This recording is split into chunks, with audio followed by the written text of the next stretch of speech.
সে আমাকে বলল, তুমি কি আমাকে ভালোবাসো? আমি বলেছিলাম, আমার জীবনের থেকেও বেশি। সে বলল, তুমি কি আমাকে বিশ্বাস করো? আমি বললাম, নিজের থেকেও বেশি। সে বলে, কতটুকু বিশ্বাস করো? আমি বললাম, যতটুকু বিশ্বাস করলে আপনাকে পাওয়া যাবে ঠিক ততটুকুই। সে বলল, ফ্যামিলি ছাড়তে পারবে আমার জন্য? আমি বললাম, পুরো দুনিয়া ছেড়ে দিব। সে বলল, পালাবে আমার সাথে? আমি বললাম, আপনি নিলে তবেই পালাবো।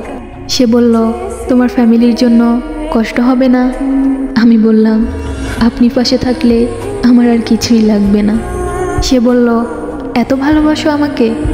আমি বললাম, 1000বার বলেও বোঝাতে পারবো না ঠিক কতটা ভালোবাসি আপনাকে।